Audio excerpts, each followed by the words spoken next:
Welcome back to another episode of the Snodgrass podcast. I have Sonny Burns on the podcast with me today from famvestor.com, and he dives in a lot about how he is so intentional with his family, the adventures that they're doing, the traveling that they're doing, the backpacking, kayaking, teaching his kids about money, screen-free kids.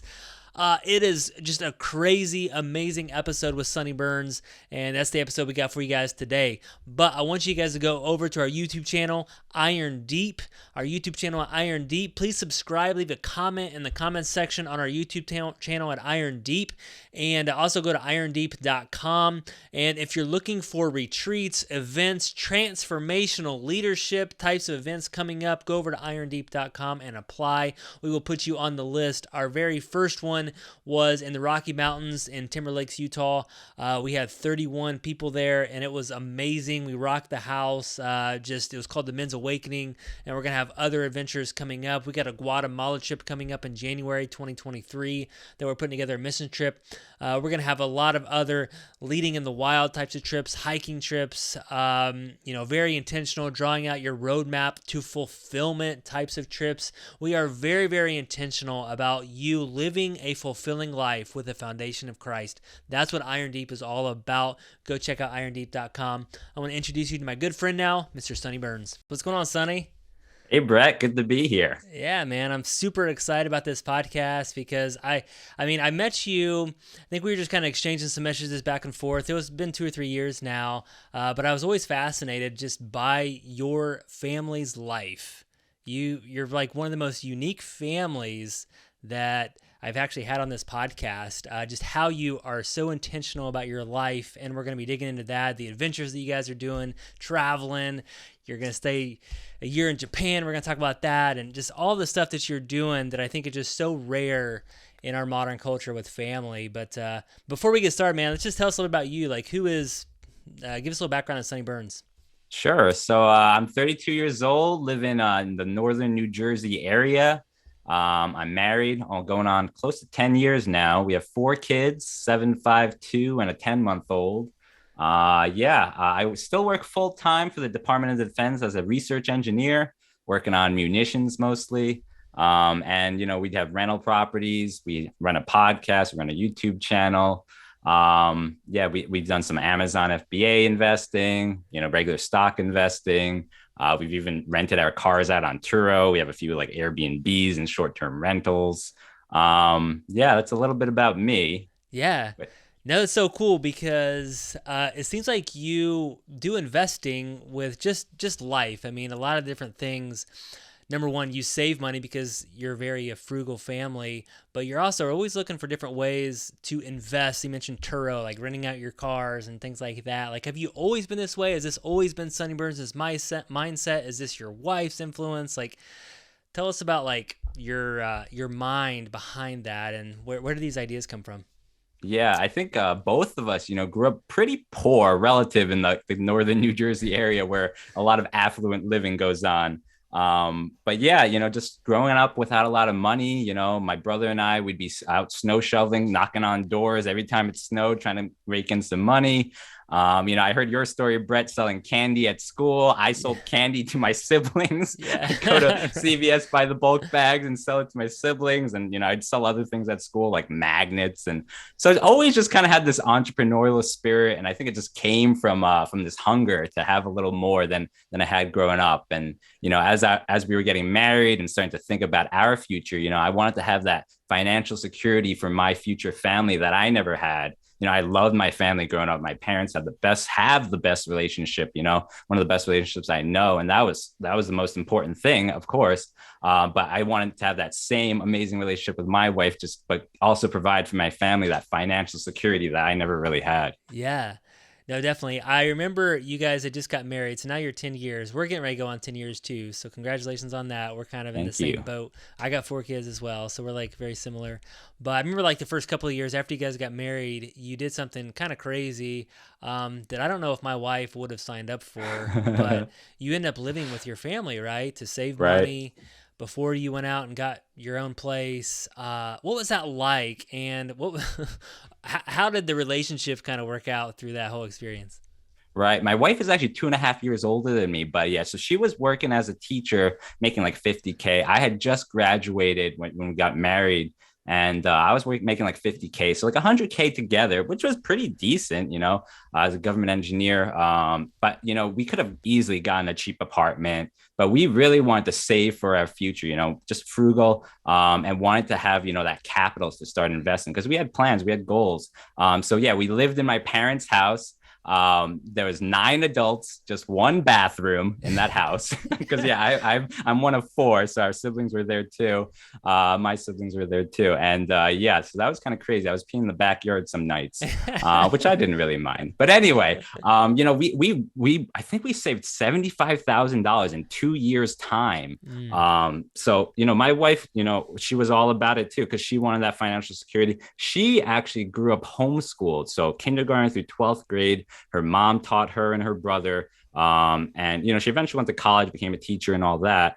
But she loved that homeschool environment. And for her, thinking about the future, when we were going to have kids, she wanted to be able to do the same thing. So me, I also wanted that financial security. And I'm like, going from two incomes to one income when you're homeschooling, that can be a struggle. Yeah. So we started thinking like, how are we going to make this work? I didn't want to be that struggling family.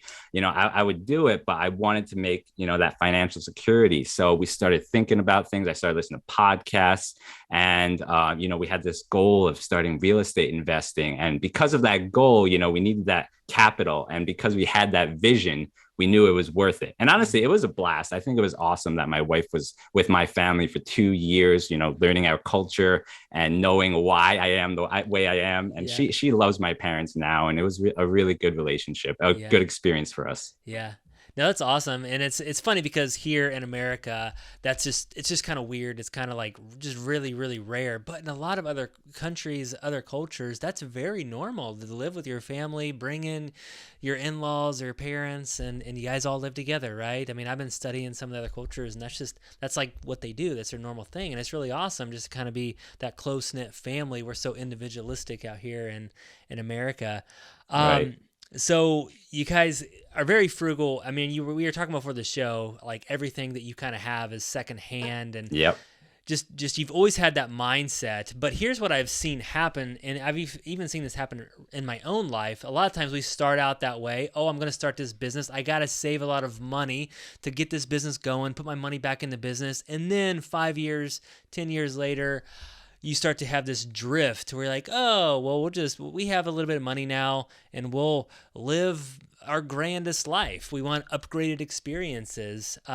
So has that happened to you, or are you still in that same mindset 10 years later than you were 10 years ago?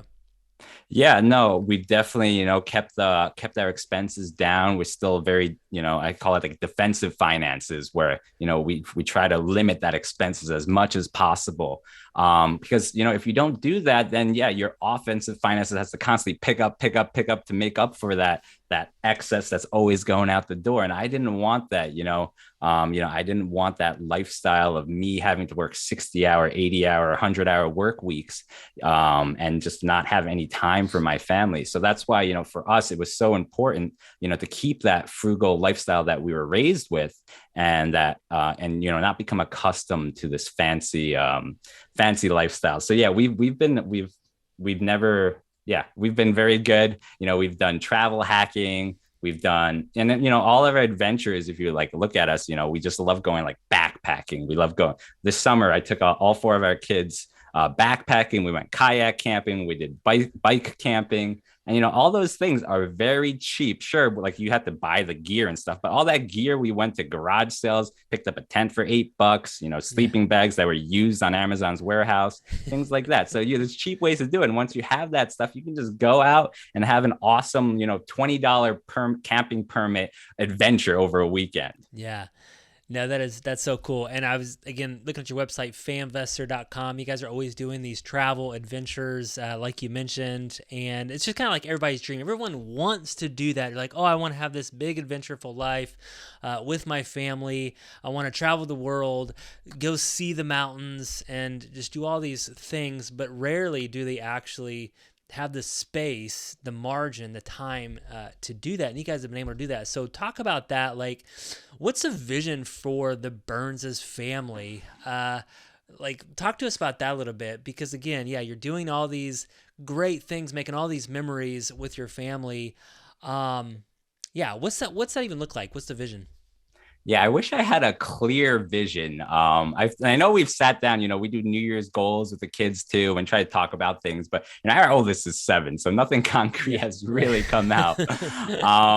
Yeah, I remember I was reading the Shackleton book, and his like family motto is like, through endurance we conquer. And I'm like, oh, that's so cool. Right. I want that vision. But yeah, no, I guess our vision is just, just live a wholesome lifestyle, and raise our kids, my dad always kind of taught us, it's not, everyone talks about like quality time, but he was all about like quantity time, just spending. Yeah, it's great to have quality time, but if you're only spending, every Saturday together and every other day of the week you're not together, it's like, it's great, but he was all about, quantity time. And I really believe that too. You're just, being there for the kids. And I think my wife taught me that more than anything, being homeschooled. They were always together, always doing adventures together. And when we got married, I got to look an insight into her family's culture and seeing the importance there that came from that. So I think that's what, together we became all about is, going on adventures together, just spending time together, even if it's just, going to the library. Yesterday we went to the library. I took all 4 kids on my bike and we went to the library and just had a good time.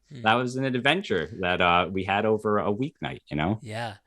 No, that's so cool. And I love kind of what your dad taught you is I see a lot of people go toward, well, I want my time to be quality, but they don't spend that much time with them. But a lot of times you can't get to the quality unless you have the quantity, right? Because the relationship kind of is strained. So when you get to that quality time, like you put all the pressure on this time and you have all these expectations for this quality time, it doesn't work out and you feel let down. And it's because you need to spend time together. You need to just hang out and just see what happens and have that space and margin to do that.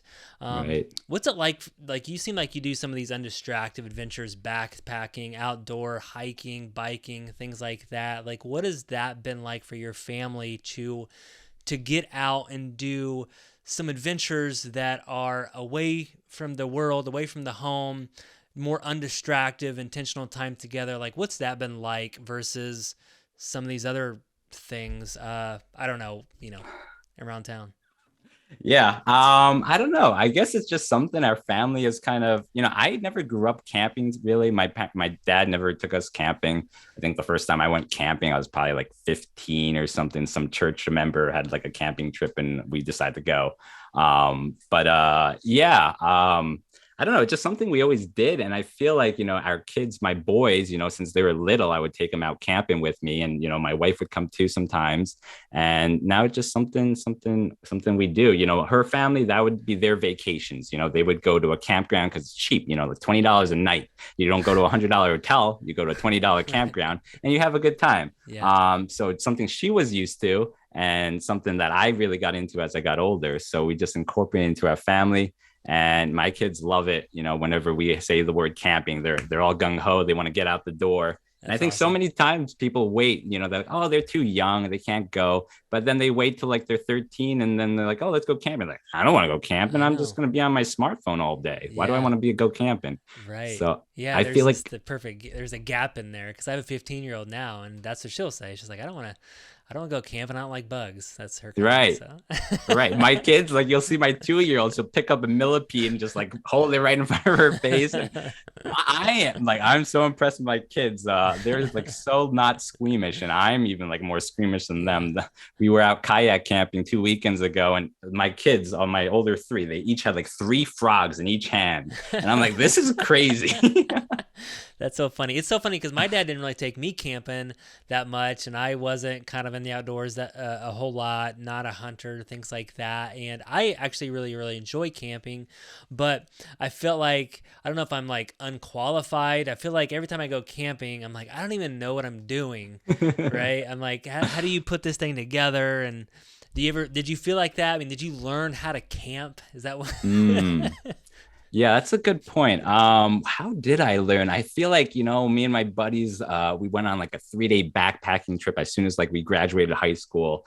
And that was kind of we that same church member who took us out camping when I was like 15. We went to him and he lent us all this gear he had. He's like, yeah, have a good time. And we did. And from there, we've been doing like once a month micro adventures. So these are middle of the work week camp outs. So we just like hike like a mile into the woods, camp out for a night. And this could be like a Wednesday night. And then Thursday morning, we all wake up at 6 a.m. to show up to work the next morning. But we've been doing that once a month for the last, I don't know, 8 years, 10 years. Wow. It's been a while. And yeah, that kind of started once we became dads. And we were like, oh, weekends are now precious. We don't have time to hang out. But our wives can sacrifice a weeknight, with us away, and that's doable. So that's still a time we can congregate and have a good time without really sacrificing too much time from the family. Yeah.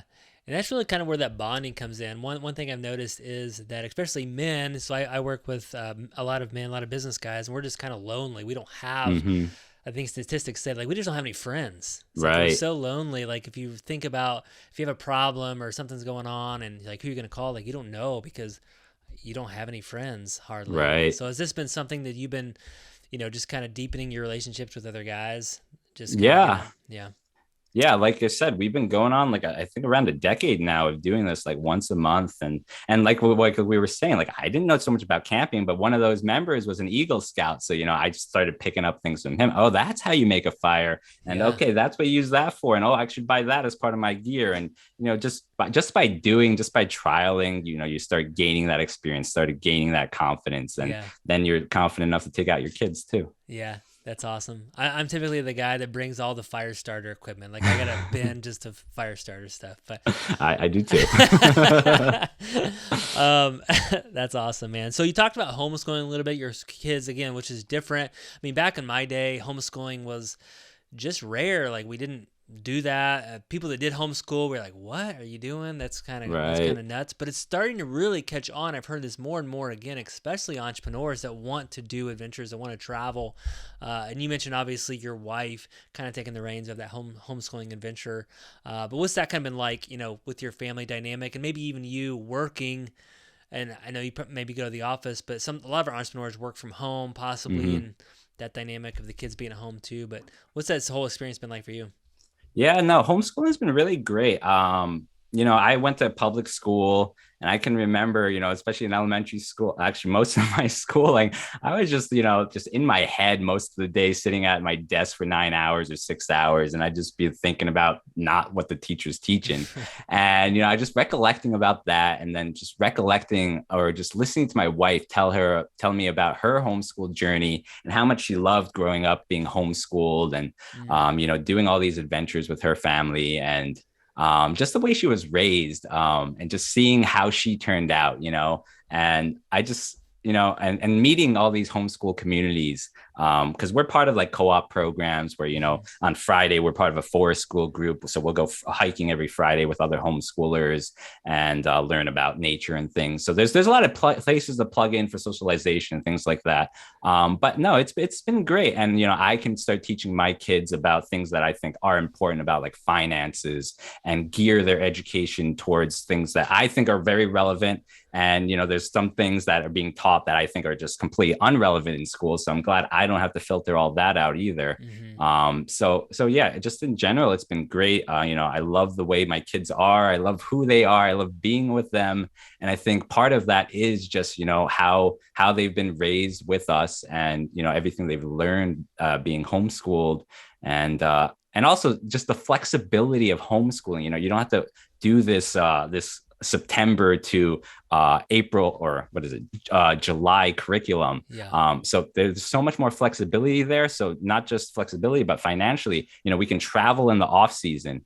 And, we're talking about quantity over quality. So many times people like, we have 1 week. Let's stay at an all-inclusive resort. Let's make the most of it. It's going to be awesome, blah, blah, blah, blah, blah. And we were like, oh, we have 5 weeks that we'll just take throughout the year on off season. We're not fighting lines. We're not fighting crowds. And it's 20% of the price or, something so much cheaper. And so we can do it a lot more. It's a lot less hectic and it's at our own pace, at our own schedule. So there's just so much about the homeschooling lifestyle that we just love. Yeah.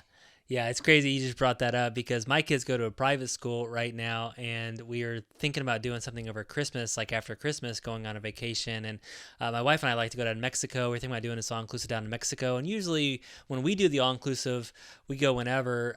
It's usually maybe a few $100 a night or something like that. It's typically, anyways. We checked for a family to take our family to this all inclusive. It was like 1,800 a night, like Oh my God. because of the time that it was at, like because Right. everyone over Christmas break is trying to do that. So anyways, oh man, you can save so much money that way. Yeah. You talked about like screen free kids. So obviously this is a huge problem with Hmm. adults and kids in America. It's so easy to put a screen in front of our kids to be their babysitter, whether it's your phone, an iPad, a TV. Mostly it's iPads and phones these days.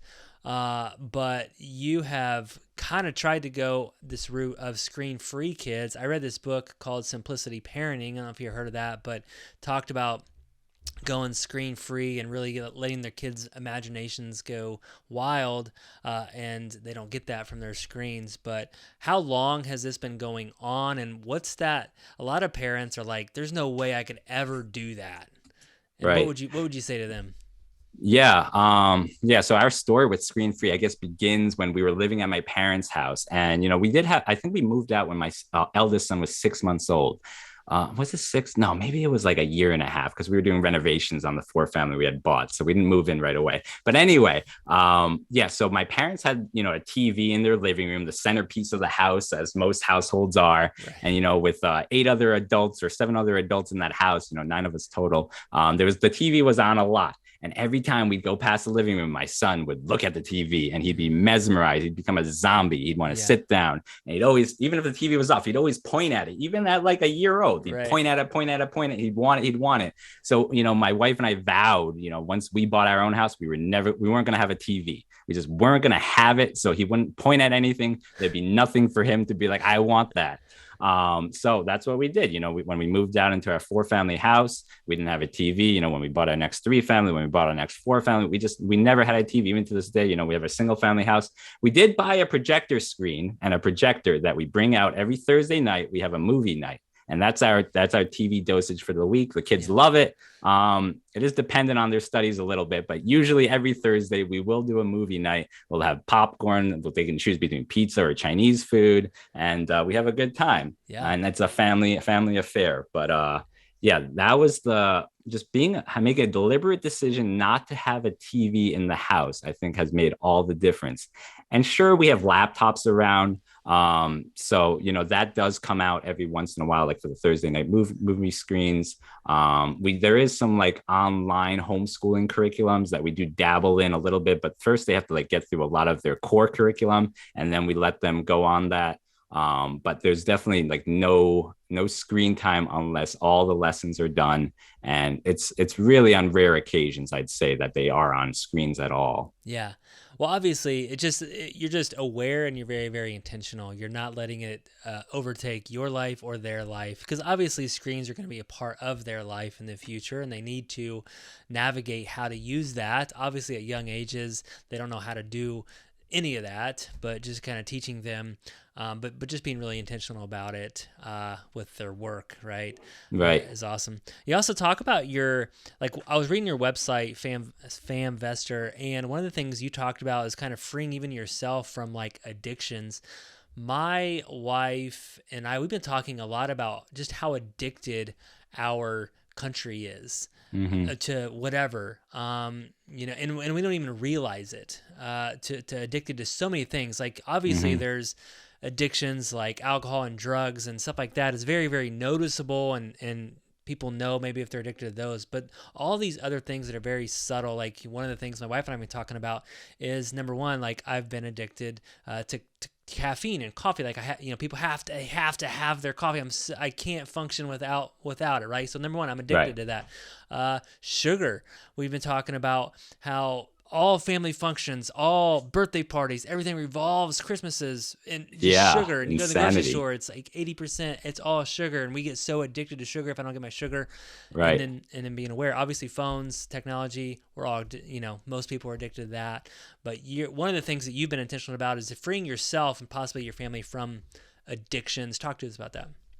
Yeah, addictions are huge. I don't know if this is a good thing to share on the podcast, but I used to have like a pornography addiction. Mm-hmm. And that to me, I wasn't addicted to many things. I never drank coffee or never got into drinking coffee. So didn't have that. I wasn't into like the sugary snacks. I didn't really have many addictions, but I stumbled on this pornography thing, in my early teens, and I just couldn't break free from it. Every New Year's resolution, that was my goal: break free Mm-hmm. from pornography this year, break free Mm-hmm. from this year. I'd go a week, I'd go a month, and then I'd be back at it.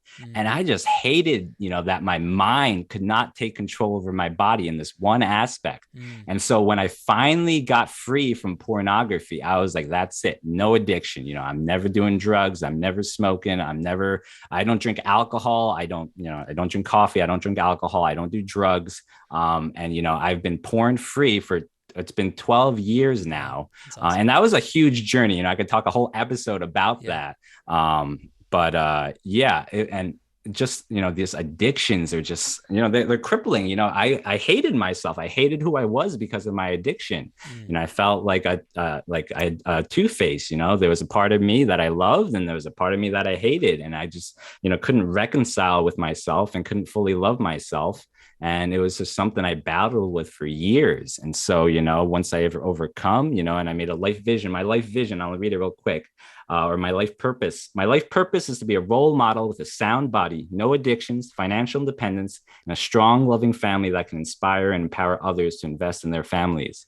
Mm. And, I just wanted to share my story just because I feel like, we've been able to do some great things with our family and our lives. And I think a lot of that came from overcoming addictions and just, being intentional. We talk about like technology addictions. I was lucky. I didn't have smartphones readily available where I could just type a website in and then, I'm off to a world of Mm-hmm. pornography and issues like that. I did have a laptop that they gave me in high school, and that was kind of my road in. Mm-hmm. But now, I fear for all these kids, 8 years old, getting first access to pornography on average. And, that's because that 8 years old, you're giving them a smartphone, you're giving them a tablet and just one website, and they're there. Yeah. And, so I have fears there.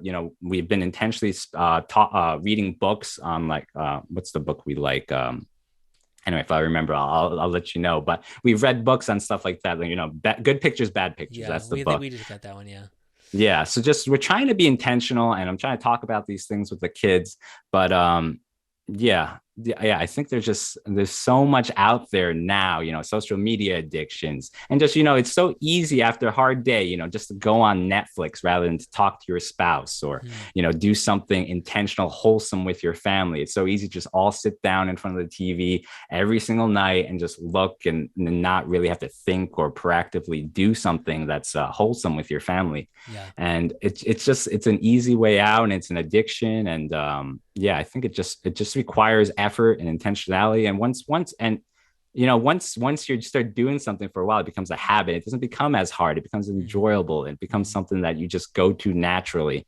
But it takes a while to break those bad addictions. It took me I'd say 2 years of struggling after I even ended pornography. Before I had to, if it was 2 years of a mental battle each and every day not to go back to it. After 2 years, finally, it was like, okay, I don't have to like be on super alert every single minute of the day. Right. And I could go back to living the life that I truly desired and wanted. Yeah. No, thanks for sharing that. I mean, there's so many addictions that are kind of out there that we kind of aware. And then there's obviously, like I said, talked to a lot of men. There's that secret, that closet addictions. And that's obviously the one that a lot of men struggle with, and they won't ever let anybody know. I've seen that literally destroy men's lives and their souls and their relationships and their families through some sort of sexual temptation addiction like that. It's very, very real. And obviously, guys, listen to this right now, probably have some addictions into that. So I appreciate you sharing that and just freeing freedom from that. That's awesome. Sonny, thank you so much again for being on the show today. I want to give you just one last opportunity just to kind of like share. I know you guys are moving to Japan for like a year. Again, another adventure. And just share any tips or advice that you kind of have for our listening audience about just, I think, one thing it starts with your guys' mindset, the mindset around being intentional with your family. I mean, all these things probably just didn't happen overnight. And it was one thing at Right. a time. We're like, you know what, we shouldn't have a TV in our house. That was one decision, and now it's very beneficial to you. Just one decision at a time, being very intentional. Right. So, what's your last kind of feedback, advice, just kind of given to our audience? Yeah, there's so much to say, but yeah, I think even so we were house hacking. We made the intentional decision to live below our means, live kind of in a rough area in one unit amongst four units. But that was for our future vision. So especially I guess if you're young, think about what you want to create with your family. Now we live in a single family house, a beautiful neighborhood. We live in a cul-de-sac. There's a lake behind us. There's a stream running through our backyard. We have sailboats that we can take out. We have kayaks that the kids go out in. We have a sand pit right in front of our house too that the kids are always digging forts in. And so we intention, and it was our cheapest piece of real estate that we bought of our four properties. But still, we were very intentional about what we were buying. We wanted to buy an oasis for our children to grow up in, and have outlets. Sure, we say, oh yeah, you don't have a TV, but what, are they just supposed to like do nothing all day long? No, we created a paradise that they could run off to, this backyard with endless possibilities, a forest they can hike through, forts they can build, kayak, a lake that they can kayak and explore, biking trails around, mountain biking, hiking. We have all these options for them. So, we just intentionally thought about, like that vision we had for our family, this wholesome, strong family that didn't have addictions, and that truly loved living and loved what they were creating. And I think that's kind of what we built, and I'm super grateful that we were able to do that. A lot of sacrifices along the way, but yeah, it's all been worth it. I don't know if that was succinct enough, but yeah, just yeah, think about that vision for your family and how to align that vision with your reality. No, I love that. Thank you so much for sharing, Sonny, and famvestor.com. And I know you were doing just some podcasting, some blogging, just some things like that. Obviously, you're going to Japan. Are you still kind of putting some awareness out there? Have you taken a kind of a step back on that? Yeah, honestly, our baby was born 10 months ago, and we've only released one episode in those 10 months on the podcast. Yeah. But we've been pretty good on the YouTube channel. So I guess if you go to youtube.com/famvestor, that's where most of my focus and attention has been lately. Not giving up on the podcast, but definitely, some things you gotta let go of. Sure. And our priority, as many of you probably hear, is our family. So whatever excess we have goes to my other passion projects. But yeah. Well, I know with the young kids, takes up, you got a lot going on. So yeah. Well, thanks, Sonny, for being on the podcast today. Really appreciate you guys. Go check out famvestor.com. Check out the YouTube channel with Sonny and his family. And this is a wrap. So thanks, Sonny. Thanks. My pleasure, Brett. Great being here.